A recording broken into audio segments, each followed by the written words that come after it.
In Hollywood, careers usually end quietly. They slow down, fade out, and are eventually replaced by newer faces. Johnny Depp's career did not follow that pattern. It didn't fade. It exploded in public, under the glare of headlines, cameras, and global attention. For more than 3 decades, Johnny Depp had existed in a rare space inside the film industry. He was both a commercial star and a creative anomaly. While most actors carefully managed their image, Depp did the opposite. He chose instability over predictability, transformation over comfort. That choice made him famous, but it also made him vulnerable.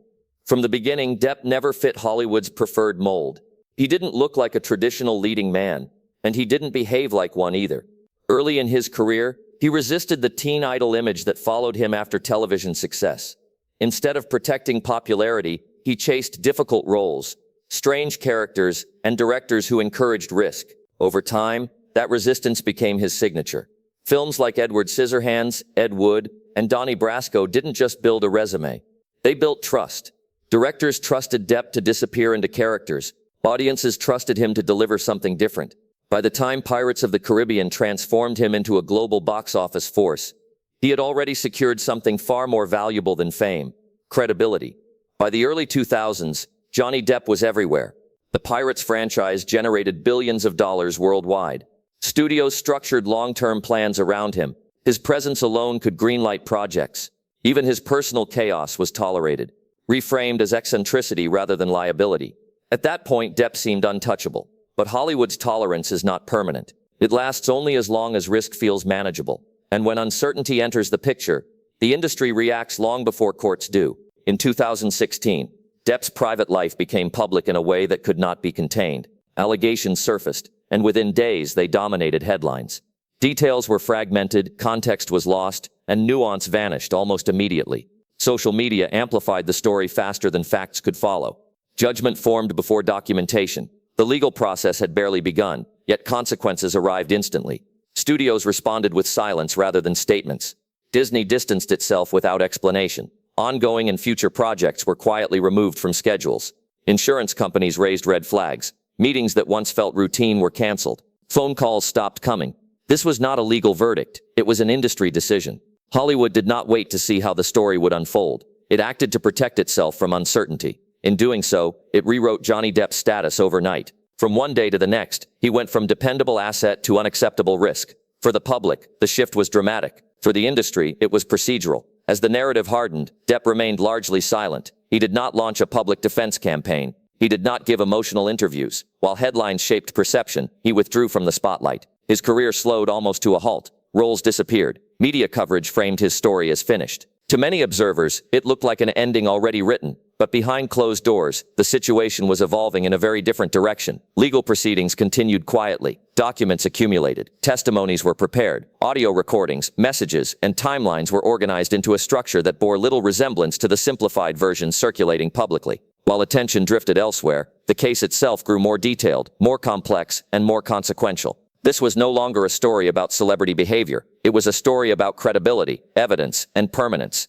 Years passed before the conflict reached a courtroom that allowed public visibility. By the time it did, Johnny Depp's professional life had already been dismantled. The damage was done before a single witness took the stand, and that fact would become central to everything that followed. Because when the trial finally began, it wasn't just a legal battle. It was the first moment Johnny Depp's story stopped being controlled entirely by headlines. For the first time, the world would not be told what to think. It would watch. When the trial finally reached public view, the damage to Johnny Depp's career had already been done. This was not a man fighting to protect a future. It was a man trying to explain a past that had been simplified beyond recognition. The Virginia defamation trial marked a turning point, not because it promised redemption, but because it changed who controlled the narrative. For years, the story surrounding Depp had moved faster than facts. Headlines had compressed complex events into absolutes. Social media had turned fragments into conclusions. Hollywood had responded to perception, not evidence. Now the process slowed down. Cameras were allowed inside the courtroom. Transcripts were released. Testimony unfolded hour by hour. For the first time since the allegations surfaced, the public could observe the same material lawyers and judges were seeing.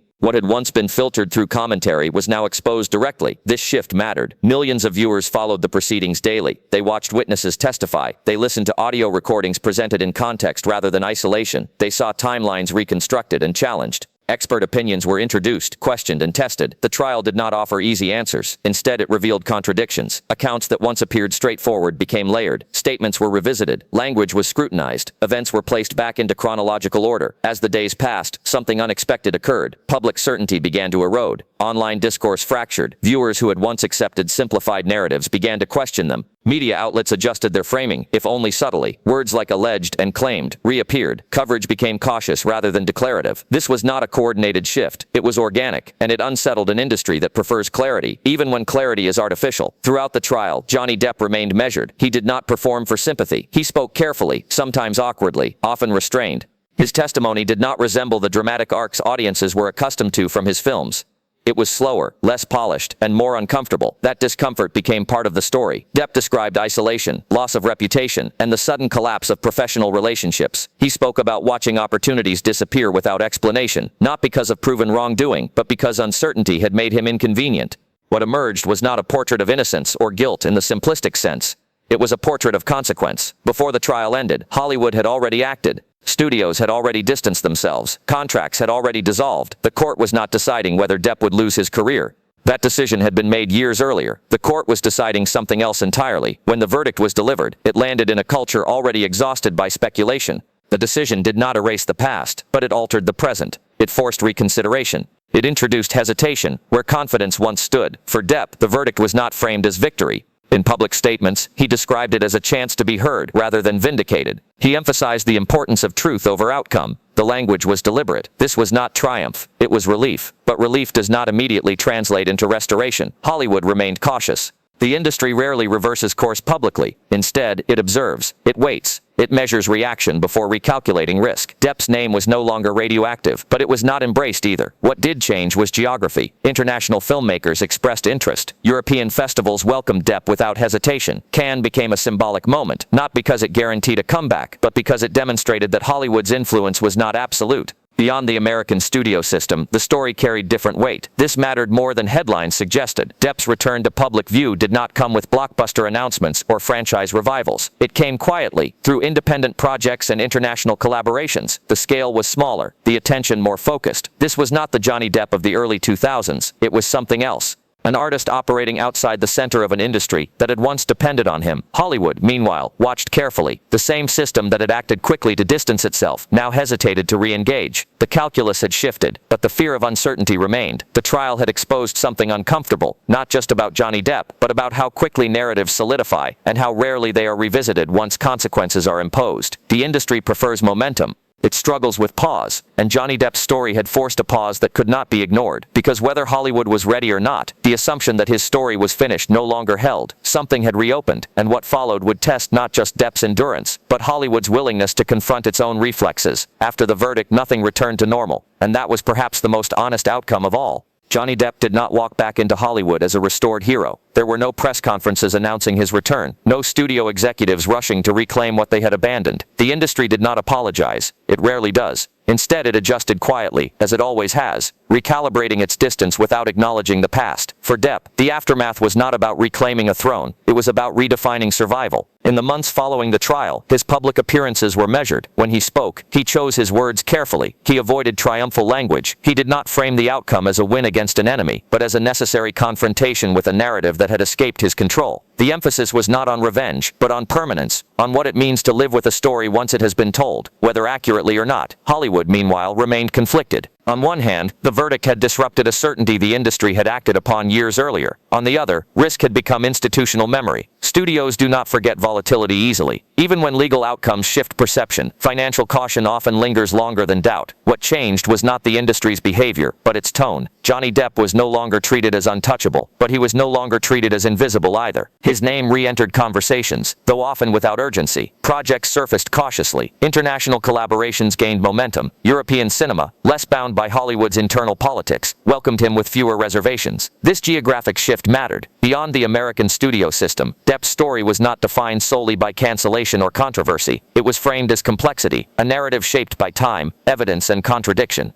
Film festivals like Cannes offered not redemption, but recognition. They did not restore his former dominance, but they acknowledged his continued relevance. That distinction was critical. Johnny Depp's career did not restart. It transformed. He moved further away from franchise-driven visibility and closer to smaller, more controlled projects. The scale changed, but the authorship increased. For an actor who had always resisted conformity, this was not a demotion, it was alignment. Still, the damage endured. Years of professional isolation do not disappear with a verdict. Relationships lost to silence do not automatically return. Opportunities denied in anticipation of risk do not retroactively materialize. Depp himself acknowledged this reality. In interviews, he spoke about loss, not just of roles, but of trust. Trust, once fractured publicly, does not heal privately, and yet the most lasting impact of Johnny Depp's story may not belong to him alone. The trial exposed something larger, a system built on speed rather than verification. It revealed how quickly industries respond to perception and how slowly they respond to correction. It highlighted the imbalance between accusation and consequence, between narrative momentum and due process. For years, Hollywood had positioned itself as a moral authority, eager to align with cultural shifts and public sentiment, but Johnny Depp's case complicated that posture.